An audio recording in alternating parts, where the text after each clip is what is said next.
Bobby, thanks for coming. Yeah, no worries. It's good to see you. It's been a while. Yeah, it has. I can't tell you the last time that we actually had a conversation, but it's been quite some time now. So thanks for taking the time to away from your family and business to come over and hang out and shoot the shit a little bit. You know, this will be fun.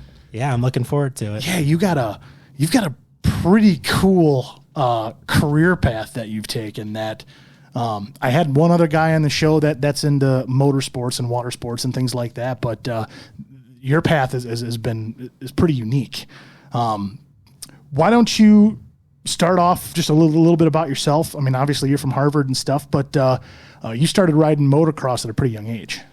Yeah, I like to look at it as like I'm living my own lifestyle. You know, the family and I just kind of it's not necessarily a career. It truly is a lifestyle, and we'll get into it in a bit. But yeah, just being a kid growing up, riding the dirt bike out back, you know, to from Harvard, Illinois, and you know, just now going all around the country, and like even last year, got to go over to England, you know, for a race. So.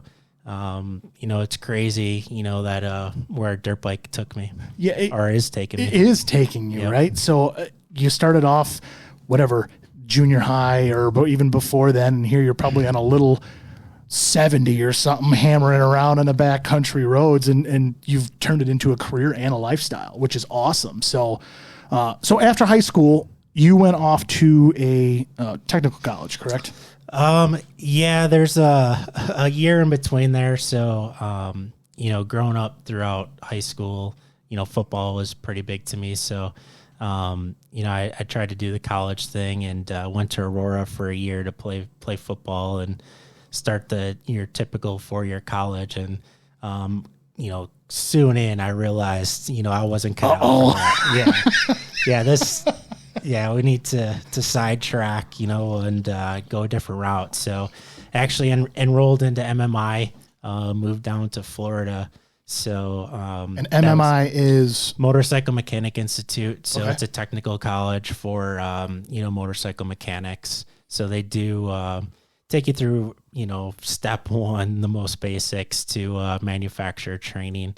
And, you know, I was already kind of doing that all a little bit, you know, just working on my own stuff and learning. And, of course, my dad being an owner-operator, growing up in the shed, you know, working on the semi, handing him wrenches, you know, it was already in the blood. So that was the route I went. And, loaded up the snowmobile trailer, moved to Florida. When you were, how long is that school or trade school? How long was that? So with the classes I took, it was about 18 months. That's not so bad. Yeah, no, it's not bad at all. And that was just on dirt bikes then? No, so it's actually everything power sport. So it's, you know, it's called motorcycle mechanics, but really it's dealer training. So it's a technical college to prepare technicians to come back and work at local dealers, you know, all across the country. So from four-wheelers and snowmobiles and side-by-sides. Wave runners, jet skis. They teach you all the basics on that stuff, I'm assuming, correct? Yeah, I mean, and, you know, not even from basics to, you know, the more complicated things. So this was 0405, or actually it was 0405, a while ago now. Just a couple years. Yeah. Almost 20. So back then, it was a cool time because that's when fuel injection was getting into power sports. So, you know, it was a lot of, you know, electrical and computers and, you know, not just the old school carburetor. Not the old two-stroke. Yeah, there still was plenty of that, but, you know, it kind of had some, you know, advancements too, which, you know, I didn't learn in the dad's shed. No, and I'm assuming that's ongoing learning all the time. Yeah, absolutely. With the way these things are, the way the technology is improving on everything in this world. So I'm assuming you're having to constantly learn when new stuff comes out. You're like, I haven't seen that before. Yep. I better figure out what that is. Yeah. And now, like even in today's world, you know, with we'll get into it, but now with racing, you know, like you got to constantly be looking ahead and, you know, trying to find every advantage you can get. We'll get into that a little later. So you went there and then you obviously you started working for a dealer or something at some point, right? Kinda. So I took a little different path. So, while I was down there, of course, I brought the dirt bike with me, and Of course. rode every chance I could. So going to local tracks and just networking and talking with, different people, and being down there, especially in the winter, all the quote unquote snowbirds go down there. So you get, guys from all over the country down there at the local tracks in Florida. And then of course the locals, it's kind of, California is the main hotbed of, the quote unquote motocross industry, but, Florida now has kind of taken over a lot of that. Really? Yeah. So a lot of people are relocating to Florida just, with politics and stuff in California and cost of living, which now Florida is starting to get up there to do the too. same thing. But yeah, so just not working. Ended up, hooking up or not hooking up, but finding the dad that was taking his kid to national races. Like he was a 12-year-old at the time. So he was pretty good then. Yeah, he was pretty good. He was one of the top Florida kids, and they would go to national events. So I started going to the local races on the weekend. So school all week, go help them on the weekend. Just kind of getting my feet wet, and then that kind of led into, okay, well, here's a couple $100, and I was like, oh wow, I can actually get paid doing this stuff. And I love to do it, right? So those are two awesome things that you can combine right there. You love to do it, and then all of a sudden it's, maybe I can make a little money doing this. Yeah. So truthfully, that's kind of why I went down there and did it anyway. Was my goal the whole time was to get into racing and be on a race team. As a technician, which is arguably maybe the second best position. If you can't race, next thing might be the mechanic. But you did race. Yeah. So at the time I was still kind of just racing for fun, but the writing was on the wall. I had come up at that point, like I was an A rider, which, locally is the fastest you can get. But, I knew like I wasn't fast enough to make a living at it and have the support it took. So, mechanic was the route I wanted to go. So when you're talking the support and everything, I mean, I'm assuming you're talking about sponsorships and things like that to help you pay to go on these races, to help improve your bike, to help put you up in a hotel and all that kind of stuff. And Obviously people only want to sponsor the best of the best, right? Yeah. I mean, back then that was kind of the mentality, this day and age, that's turned a little bit, with social media and stuff. So, there's ways to still market yourself without winning this, this day and age, which is what, I spend a lot of my time doing now. But back then, that was kind of the route. Like, there's some guys that, just keep going and grinding, but, I was happy spinning wrenches, and working on them, just as much as riding them. That's interesting. Because you start off as a kid riding them, and that's what you thought you wanted to do, and then all of a sudden you go to college and you get all this knowledge, and like, man, this is just as fun as riding. And the cool part about it? It probably hurts a hell of a lot less. Yeah, absolutely. And even at that, like even as I was a kid, I mean, I remember stripping my bike down, and my first dirt bike my uncle got me at an auction in Marengo, I think for like $500 or something back then, and strip it all down and spray paint it and clean it and, tune it. And you learn a lot from doing that. Yeah, exactly. That's how I did learn, besides helping dad with the semi, but he wasn't into bikes. He's like, son, I got my truck to work on. I got to get to work in the morning. So you figure it out, right? Exactly.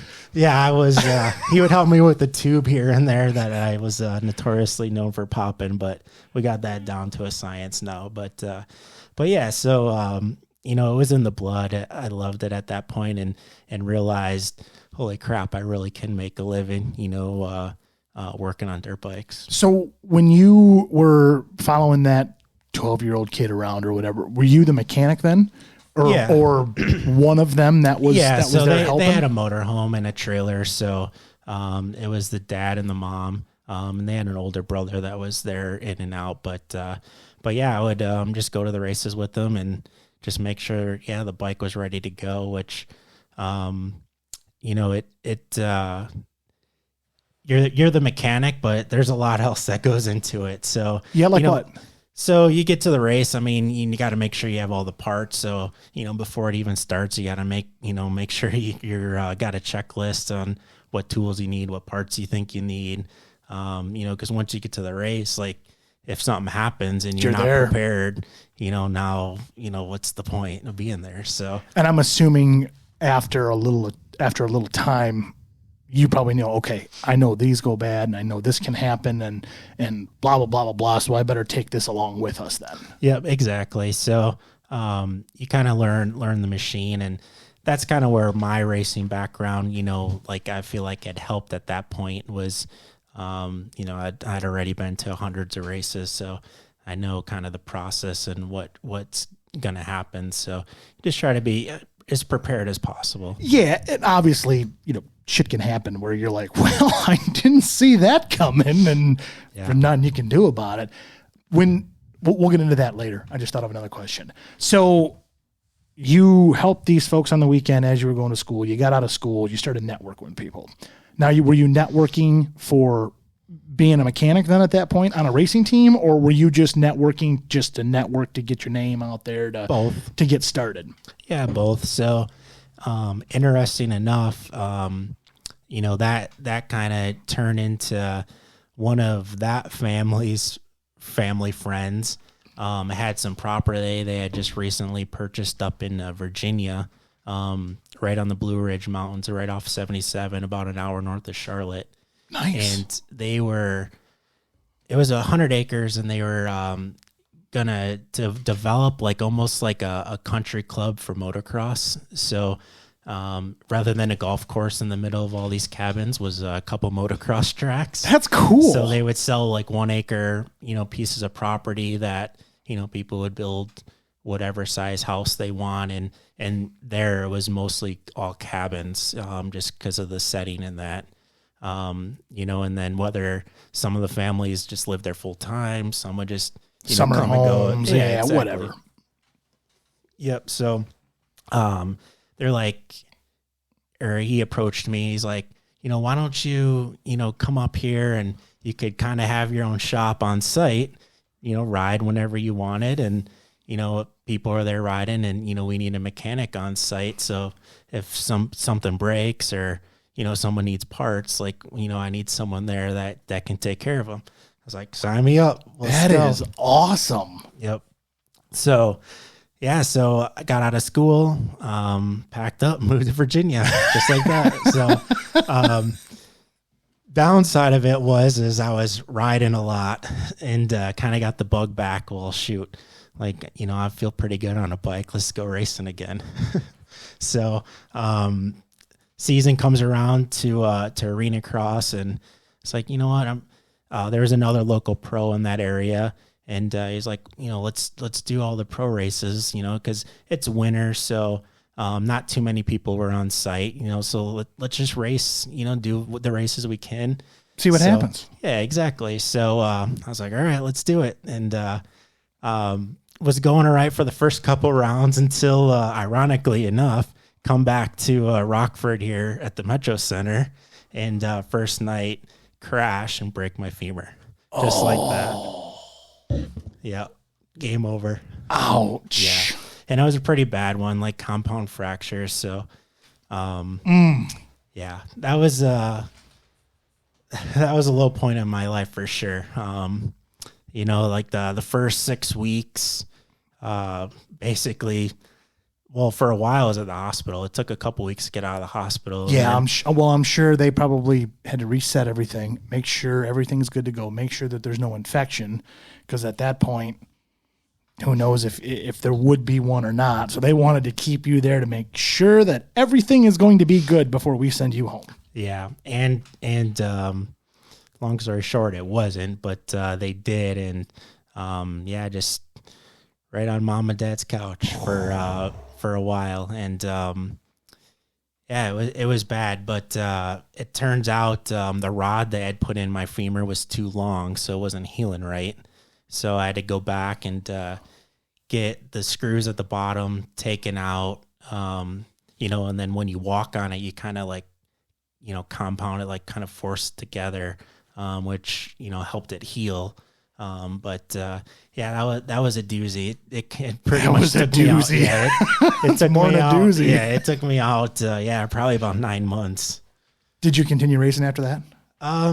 Well, eventually I did. Yeah, I went back to riding a little bit shortly after, but it was kind of a little bit of a reality check. At that point, I had convinced my brother Tim, all right, let's go get all my stuff from Virginia. That dream kind of was over at that point, because even at that same time, it was kind of like when the economy started kind of fluctuating a little bit, so that they weren't selling as many properties. This podcast episode is sponsored by Dan's Diesel Performance. If you're looking to improve your truck's performance, efficiency, or appearance, check out Dan's Diesel Performance. They manufacture turbochargers, fuel injectors, fuel pumps, transmissions, intake piping, and much, much more. Plus, they offer all the top brands in the diesel industry. They're located in Machesney Park, Illinois. Visit their website at dansdieselperformance.com or give them a call at 815-977-5865. Yep. Well, let's fast forward to today, right? You have your own business, Checkmate, which is right there in Harvard on Route 14 and 173. When did all of that take place? So kind of to put probably 15 years on fast forward. So from that point, it kind of got a little, doing that stuff is great, but you're basically sacrificing your own life, for whatever family you're working with. So from there, I went to, a couple others, in which the last one was like kind of a phenom kid, where we won 50 some championships in in 2 years. Wow. So it went from, like we were just expected to win every time. That's tough too. Yeah, it is, but it kind of teaches that saying where like pressure is a privilege. Mm-hmm. Like there's an expectation there, and like you can either freak out and get stressed, or you can go about it and kick its to ass. conquer. Yeah, Mm-hmm. exactly. So it kind of built that champion mentality, which is you see in a lot of like successful businesses too. But at that point, then I kind of felt like, all right, like this is the top of the top. Like I'm with the fastest kid in the country, arguably the world at that time, and full Kawasaki support. Still racing pro to today, but it kind of was like, all right, we need to like reset, like I need to reset the goals or whatnot. So at that point, then I moved back here and got a job over at a local dealership in Belvedere, Hammer Time. Mm-hmm. So just got in the door as a sales guy. So never was in sales before. If you can work on them, you can sell them. Yeah, exactly. So just took sales training classes or whatnot, and let's do it. So I was doing that, and then they had a change where they needed a parts and service manager. They're like, hey, we think you can fit this, and I stepped in. Yeah, let's do it. I've been doing it for 15 years. What's new? It's just a little bigger scale. Yeah. What the hell? Yeah, and realized like both parts and service was quite a bit. So we ended up finding a parts manager, and I just kind of did service. So I was there for 8 years, and really learned the business. inside and out, and like what it took from customer service to, because at that point I was just all like just mechanic. racing. Yeah. Just pure racing. I can fix this and then we can move on with life. Yep. You didn't know about employees and lights and rent and and customers. Like at the end of the day, customer service. It was kind of a crash course at that. Like people, are buying 15, 20 nowadays, $25,000, $30,000 side by sides, and something happens and last thing they want is a problem with, and they're making all their payments or spent all this money, unloaded the savings, and now there's an issue with it, and you're the guy at the counter with the problem. I was just going to say, being on a parts desk or behind a service counter are two of the world's most thankless jobs because you never see customers in a good mood. Yeah. You don't. My shit broke down. I need parts. Do you have parts? No, you got to order them. You're a dealer. You're supposed to have parts here. And then you go to the service side of counter and this thing has got 3 hours on it and I just blew a belt. Sorry, man. That's why you have a manufacturer warranty. Bring it on in. We'll take care of it, but it's just, you never see anybody in a very good mood usually. Yeah. So you're just trying to de-escalate, and do the best you can. Absolutely. Which, that's kind of where I learned to real quickly, to just kind of, under promise, over deliver. Exactly. At first it was vice versa, and that just gets you deeper. So very deep. Yeah, just tried to really learn how to communicate and learn that side of it real quickly. So you left there, or about? Yeah, so towards the end of there, I had found weirdly enough nothing to do with dirt bikes or racing. I'd found there was this kind of untapped market where in the fall, so we were dealing with boat customers, and in the fall there's a lot of boat owners or pontoon owners in which don't have trailers. They live like in lake communities or near a lake, but when you buy a boat, it doesn't come with a trailer. And these people, don't buy the trailer. They either rent it or borrow one just to get it in and out. And then, like for pontoons, they just put it up on blocks or whatnot. Call it a day. Yeah. So in the winter, we'd winterize boats and shrink wrap them, which, you put the plastic wrap over them just to protect them, from the elements of winter. And I was getting calls to do it mobily, like on site.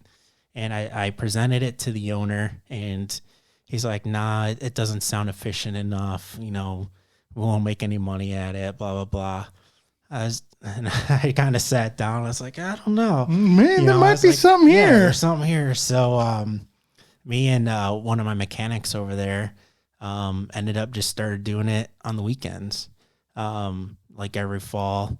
Well, I say every, but really it was 2 while I was working there.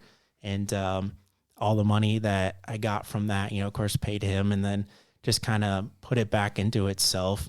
And then at the same time, some of our local racers in this area knew I had moved back here. So I was doing a little bit of bike work for some of the local racers because I had already gotten somewhat of a national, following or reputation from, being with that great Phenom kid. Absolutely. So, because once you get, would you say 52? Yeah, it was over 50. Yeah. Once you get to that height, right? And It doesn't matter what you're in, but in this situation, it's racing.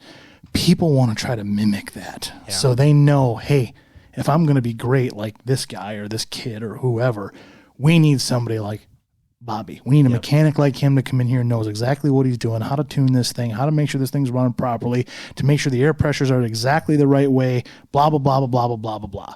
Yep. Guess what?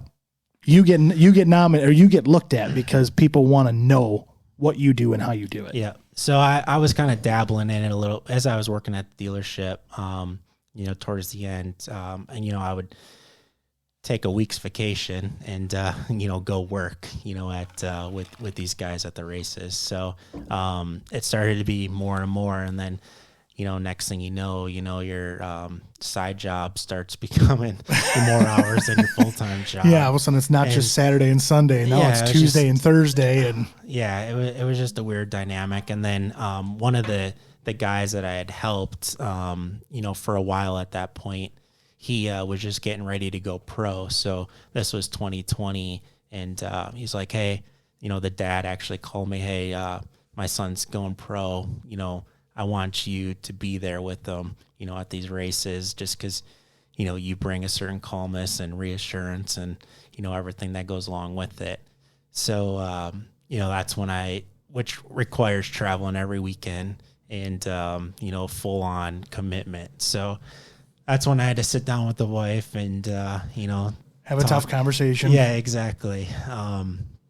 Which when I first started seeing her, like I was just kind of ending, with the Phenom kids. So she kind of knew what it was about, but not like, full in depth. So yeah, it was tough. Cause like I always had maybe the idea of having my own business, but it never really was the end goal. Like I didn't know, hey, I want to have my own, business or shop or, store, all the things that come along with it. I just, it's crazy how that works. I just enjoyed, getting paid to do what I was passionate about. Mm-hmm. So, we agreed to do it. And at that time, I just have a three car garage at our house, and I put up a little divider wall. So the 3-car garage became a car and a half. Enough for the wife's car. The other half was a couple bays. So here we go, honey. And then she was pregnant with our second daughter at the time.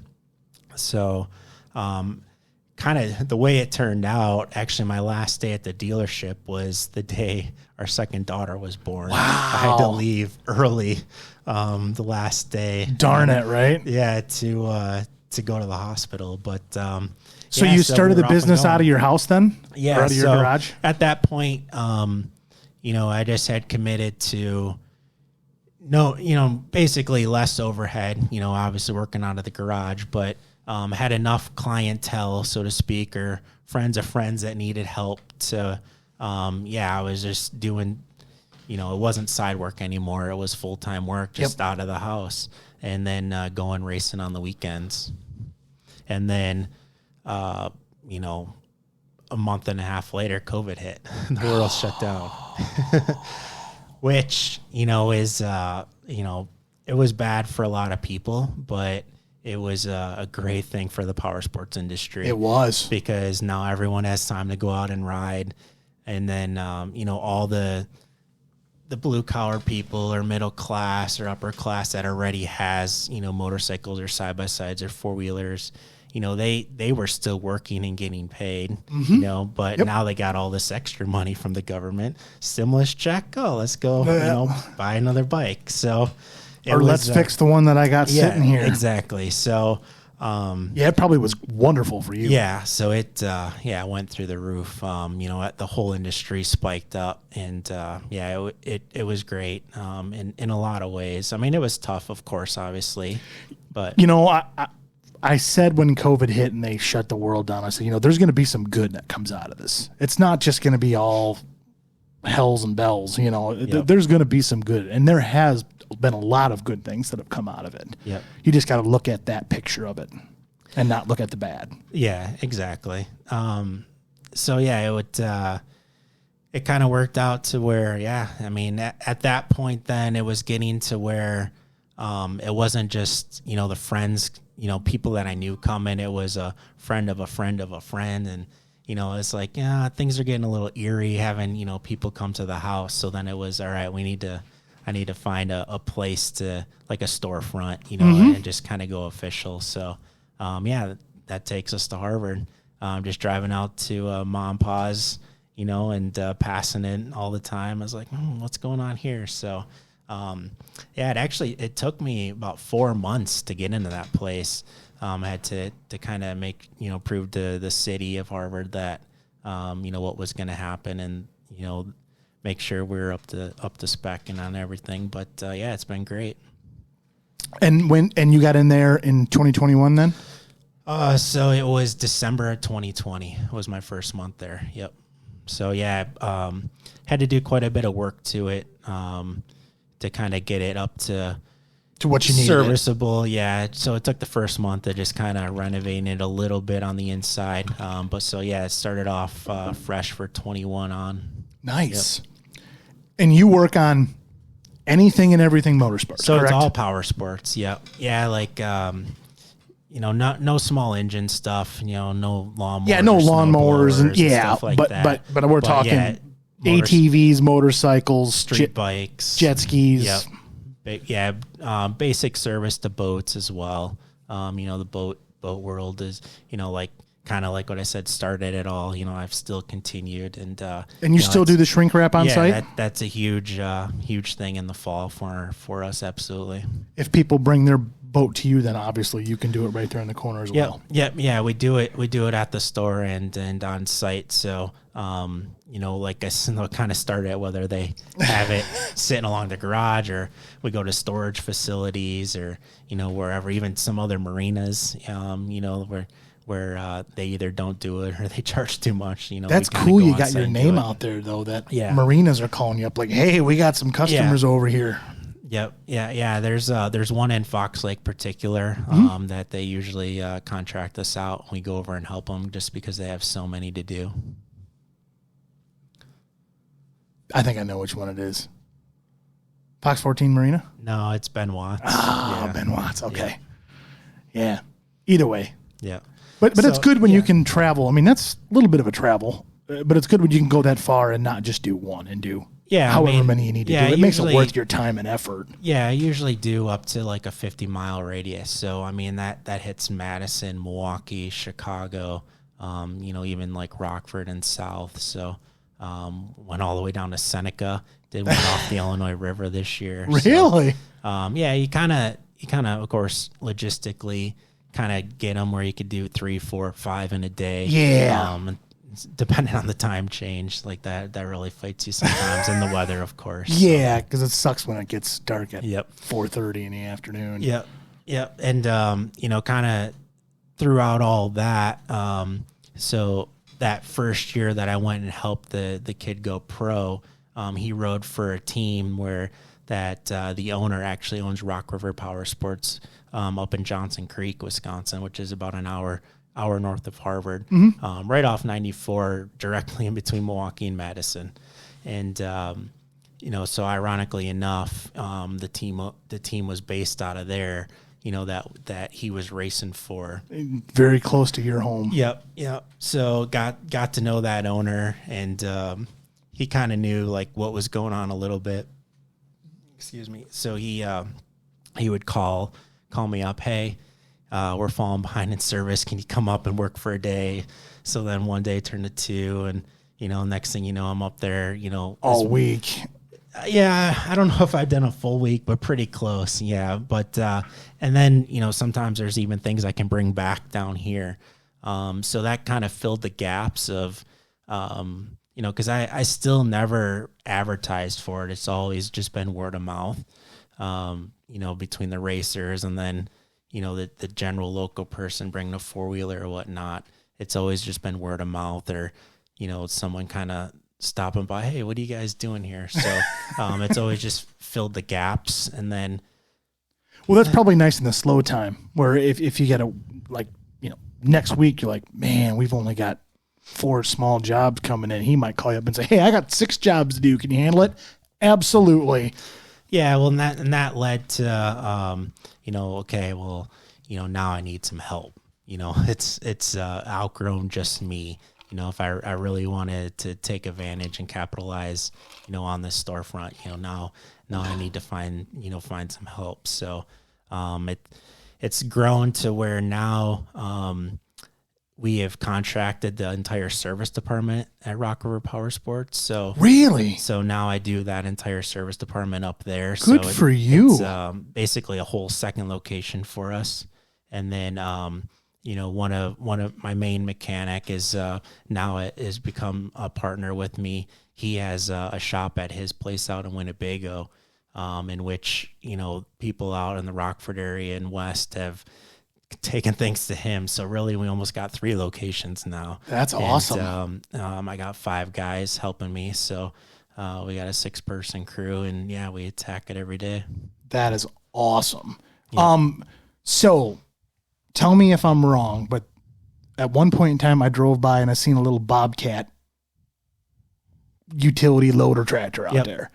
So was that just something that you had sitting there for a guy for sale? No. So this last year, Rockford Power Sports has become a Bobcat dealer. So I just brought them back, brought them down here and, just for extra advertisement and sell. We're selling them out front there. Yeah. So, I mean, that kind of thing, they can walk right into your shop there and have a conversation. And if they wanted to buy something like that, they could definitely do that right there with you. Yeah. So we brought, a lot of bikes and stuff we bring back, for Illinois customers or whatever. It saves that hour extra drive up north. What products do you sell? So it's the Yamaha and Bobcat line. So everything, the Yamaha manufacturer, Bobcat, and then specialized electric bicycles. So like mountain bikes, but e-bikes. So they have little electric motors. Oh, really? Yeah. So it's like a bicycle just with a little electric motor on it? Yeah. So you can change like power modes on it from, nothing to, depending on the model, 1, 2, or 3, so it kind of assists you as you pedal. No shit. Yeah. I mean, I knew they existed. I have seen one. I take that back. I didn't know, but you guys end up selling. You can sell those then, huh? Yeah. Which, I mean, there's a price tag depending on what model you want, and carbon frames and suspension and things like that. And price tag on everything, man. You're at price tag of a dirt bike, and you actually still have to pedal. Oof. But it's a cool option. Yeah, no, it's been great. It definitely, like I said, I started it to kind of fill the gaps, and now it's just been it's exploded. It's wide open. And the funny thing is like you never know what the next 10 years are going to bring. You keep putting out good products, you keep putting out a good name, you keep putting out, good things that you do in the service department. Checkmate might be in 14 different locations if you wanted it to be. Yeah, it's possible. We'll see. Yeah, I mean, we definitely, so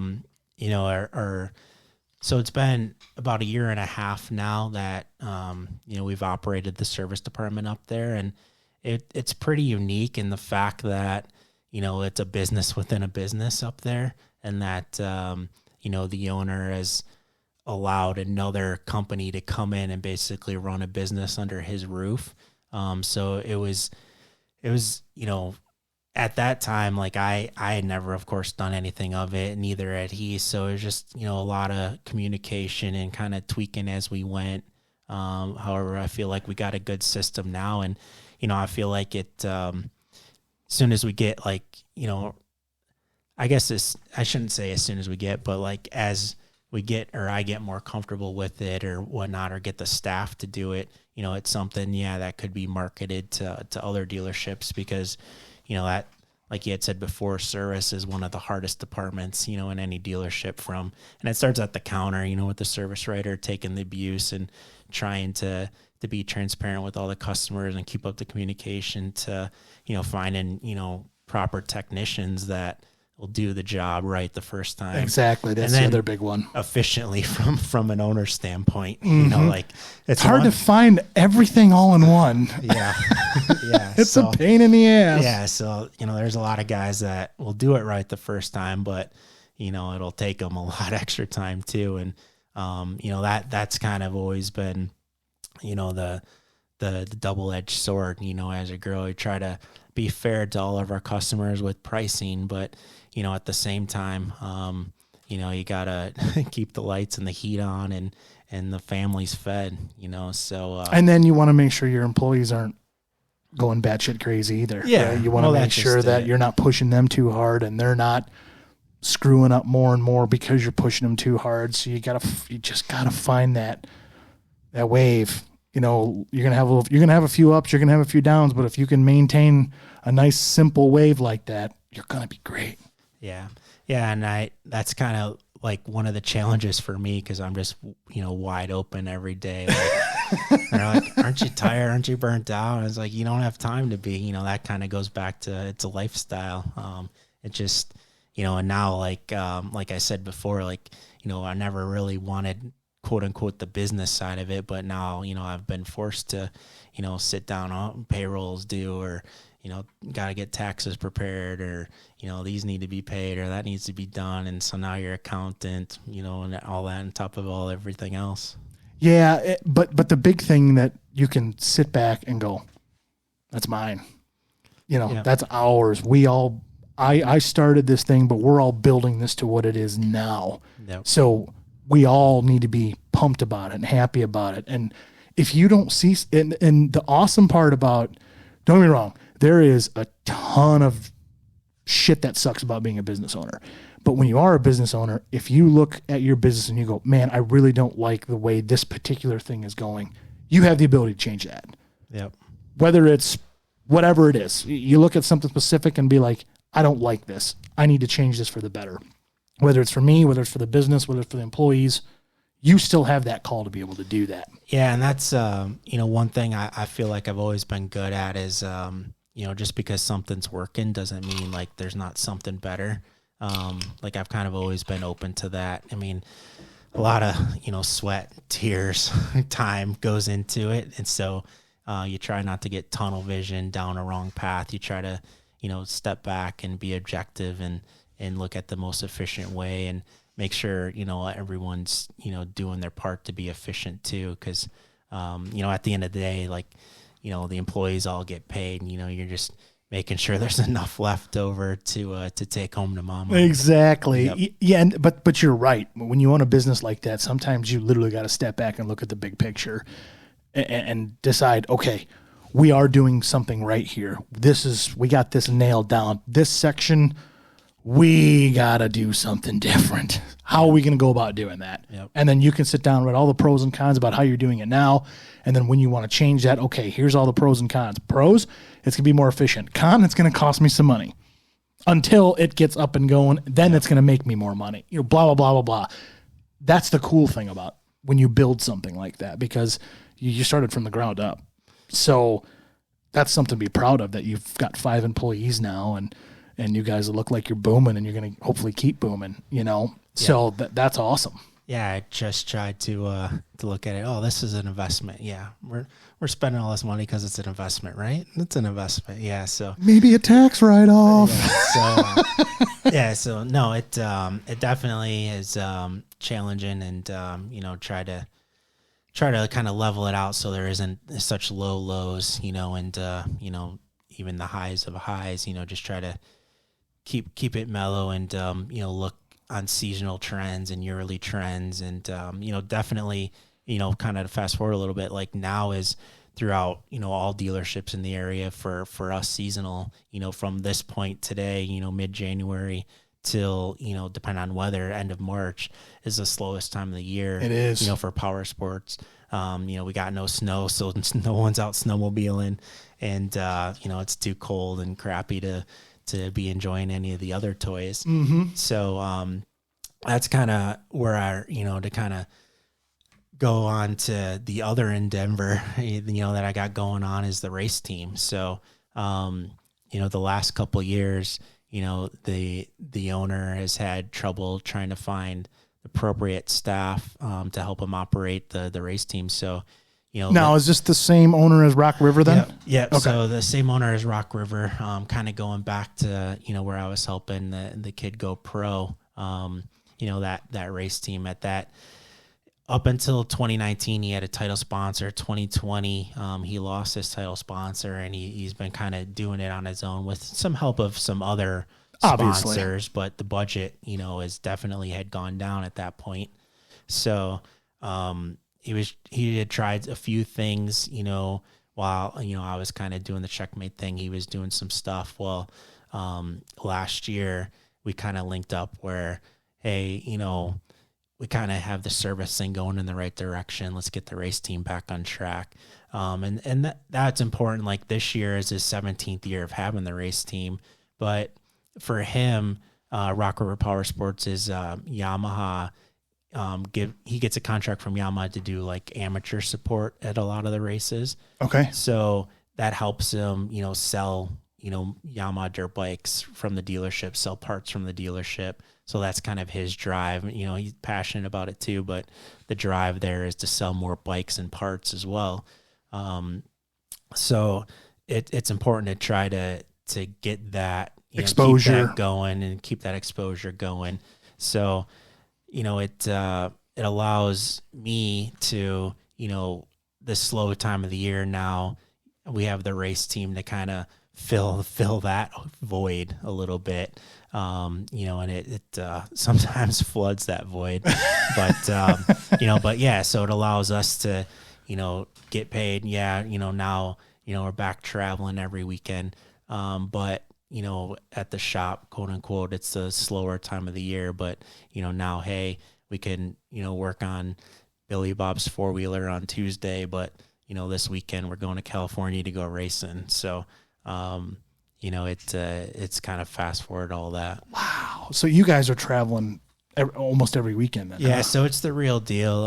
It's the professional series. So, Supercross and motocross is, the most popular two-wheeled motorsport in the United States, even maybe North America. So it, now, especially once the COVID thing has gone away, we're back to 45 to 60,000 fans.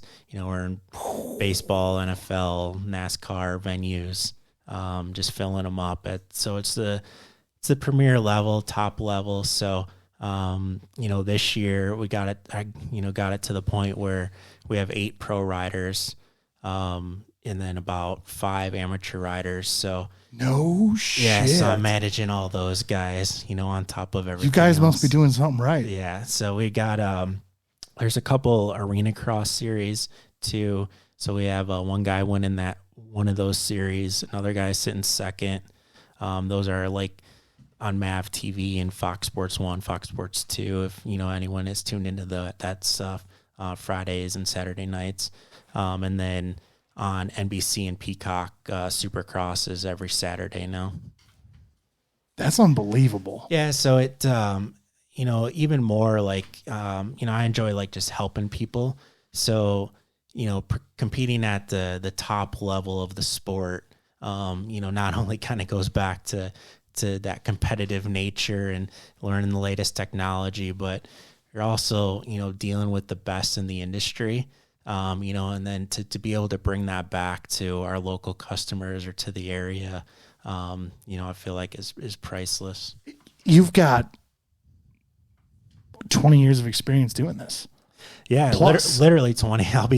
I'll be 40 on Friday. So I started when I was 20. So yeah, in half my life now. But when this comes out, it's going to be happy birthday. Yeah. But it'll be after you turn 40. But yeah, literally half my life just been obsessed with it and committed to it. Yeah, but here's the funny thing, because you spent half your life doing something that you absolutely love, but now you're bringing it locally, or at least here you are, and within an hour, 50, 60, 70 miles from here, to help others. Not from a dealer standpoint, but from a guy that knows what the hell he's doing, along with the people that he's trained and he's hired. It can only go up from here. That's definitely the plan, where I go back to that old saying, pressure is a privilege. It just, it kind of goes back to keeping that high standard and expectation, and, being able to help 8 of the best racers in the country. That's unbelievable. Throughout this year, and, some of the top amateur kids, we're going to get the amateur races kind of kicked off here in the spring, but, be able to communicate with them and give them what they need to go out and perform. It's special, so it definitely got to be, at least I, have a sense of gratitude, every weekend, just kind of sitting up in the stands, packed, yelling, and, seeing the bike you just spent all night, rebuilding the engine, just so you can go out there, that's that sense of, satisfaction. Did you ever think you'd be where you're at now 20 years ago? Well, I mean, kind of going back, like the goal was always to be part of like the race team and racing.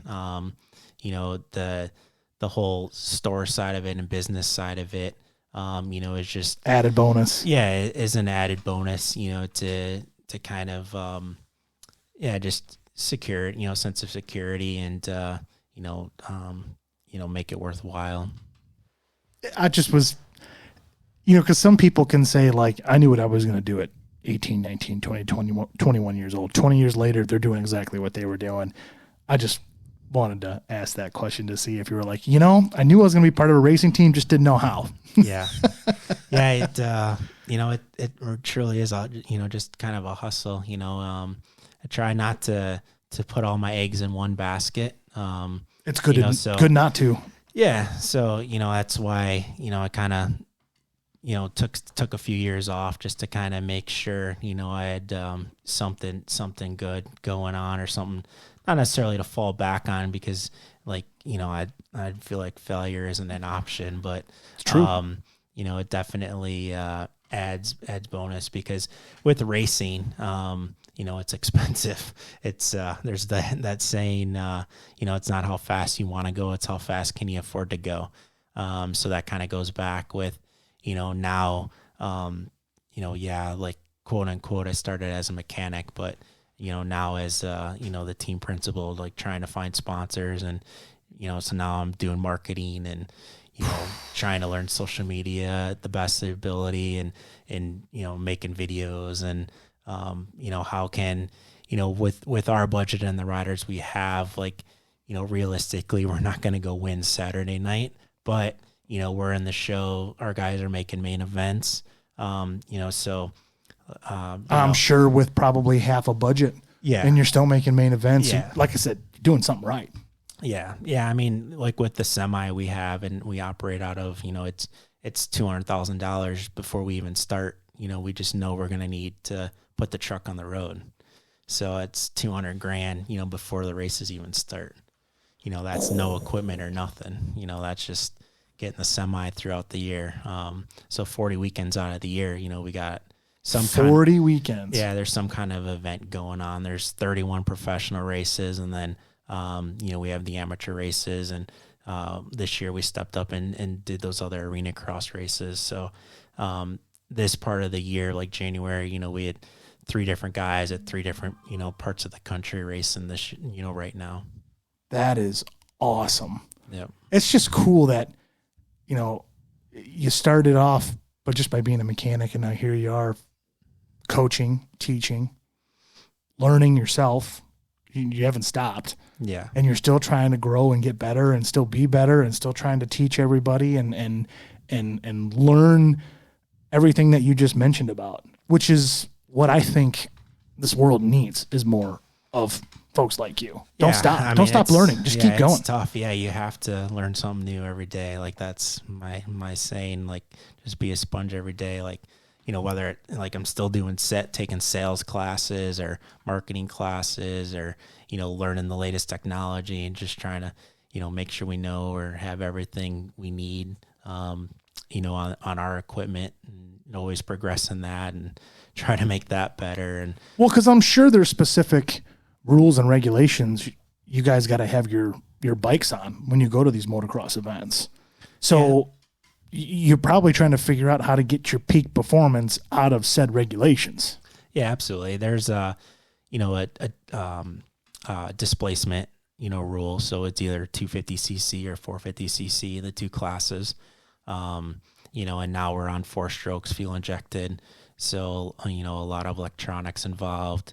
But yeah, and then, you know, some basic 101, how can we get the most out of this engine? You know, kind of going back to the basics, you know, an engine's a vacuum. As much air as you can get out, get through it, you know, the more power you're making. So, you know, with that, you know, saying like, it's not how fast we want to go, it's how fast can we afford to go. Yeah. You know, everything takes money. Yeah. You know, we still have a certain budget, you know, we can't go over, and, you know, we could get carried away, and, you know, you can make a fast engine that, you know, only lasts a couple hours, but, you for our budget, that's not realistic. Then you got to rebuild it.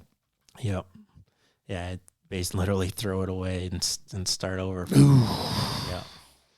Yeah. No, that probably gets pretty expensive. Yeah. And pretty the quick. last two races, have been mud races for us. So, this last weekend we were in San Diego, and the weekend before that was San Francisco, and it rained both times. So those mud races, it literally trashes everything on the bike. Oh no. Yeah. It's tough on them, huh? Yeah.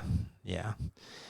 Yeah. So do you keep 4 spare bikes or 3 spare bikes sitting there all the time just in case something tire blows, you can pop one off and throw one on? Or yeah, parts of the bike, not necessarily a whole bike, but yeah, we have spare engines. So something happens to the engine, we swap out the engine and all the parts that go along with it, spare wheels, like you said, and chains, radiators, if there's crashes, handlebars, the plastics.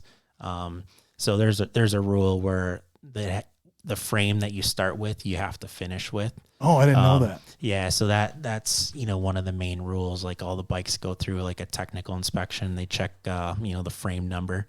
So whatever you start with, you have to finish. I mean, unless something structural happens to the frame and you take it to the powers that be and say, hey, like, look at this, the frame cracked, like we have to change this for a safety reason, then that's fine. But that's understandable. Yeah. But, you can't necessarily, just swap on or jump on a different bike and take that out for the next race. Yeah. I didn't know how all those rules worked, Yep. but like I said, I'm sure there's rules and regulations that you guys got to follow by to a T.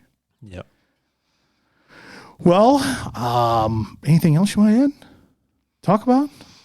No, I mean, hit it up. Yeah, if you're in the area and you got a 4-wheeler or a boat or, wave runner or UTV, side-by-side, street bike, yeah, give us a call. You work on street bikes too? Yep, a lot of street bikes. So yeah, it kind of goes back to that whole, we really don't have a huge sign, on the building, just because we work by word of mouth and it sounds silly, but it works. We got quite a bit to handle. So, but we're always, bringing on new people. So if you need anything, let us know. One other question I was going to ask you, because I just thought about it right now. I thought about it earlier, but I just remember that I need to ask you about it. Do you guys keep Yamaha parts down there at your store? So it's now become like our race shop hub. So, if you're riding a YZ, I'm sure we have the part. But we do have, quite a bit of stock of some the basic parts. So okay. Tires, tubes, chains, brake pads, air filters, oil filters. So that basic stuff, I'm pretty confident we would have it if it's a recent model. Yeah. I just was curious because I know you said that the main store you're selling out of is up there. I didn't know if you guys kept parts and at least some parts down here in case somebody has a breakdown or something. Yeah, might exactly. be able to help them out. Yeah, the more popular units or later models, we keep that stuff in stock, especially like inner tubes. You're riding, pop a tube, hey, come on down, we'll get it swapped out. Perfect. Yep. Perfect. Well, Mr. Fisher, thank you for coming over and shooting the shit and talking about. You've had an incredible life. You know that, right? Yeah, we could have a part 2. a lot in the 20 years we missed. It's just you've been all over the country doing something you love to do, and not a lot of people can say that. Yeah, no, definitely. And there's kind of this. I didn't get it. I get it from Andy Frisella, another kind of person I look up to in business and podcast. He has this equation for happiness, where it's it's discipline, purpose, and gratitude. So it's just gratitude's the biggest one for me. Just no matter where I'm at or if I'm at home with the wife and the girls, be thankful. Yeah, no, that's I kind of live my hobby, throughout the day. So, as much as I can get home and be with the girls, that's kind of what I do. If I'm not working, I'm with the girls. It's perfect. It's the only 2 things I got going on. And that's all you need, right? Yeah, absolutely. So if you're ever in Harvard and you need something worked on, check out Checkmate. How'd you come up with the name Checkmate? Kind of goes back to the name. Bobby Fischer was an infamous chess player. I think he passed away a few years ago, but growing up, whether it was a sporting event or racing, I'd go sign up and they'd be like, Bobby Fischer, you play chess? And, because late 90s, early 2000s, yeah, he was there was even a movie Searching for Bobby Fischer. So he's known for like beating 400 players at once in chess. So he's a genius. Yeah, when you're it just comes like to chess. Yeah, there's you just walk around this huge place and just make one move, go each to time. the next person. Yeah, and you beat like over 400 people. So yeah, kind of. There was a short bit I raced snowmobiles, and the announcer would say just a checkmate lap for Bobby Kingfisher. So like checkmate just kind of stuck. So it's a cool name. It's kind of, for that. And yeah, checkmate, like, win. Yeah. Yeah. And you're done. Once it comes here, we got you. Yep. We got you. So you can move on because we're going to fix your stuff, or we're going to get you set up with something new. You're good to go. Yeah. Yeah. I mean, we do the best we can. And if it doesn't happen, I mean, we'll make it right some way. I got no doubt. Yep. Bobby, good to see you. Thank you. I appreciate Thanks for it. coming. Yeah. We'll see you in the near future. All right. Sounds good. All right. Bye.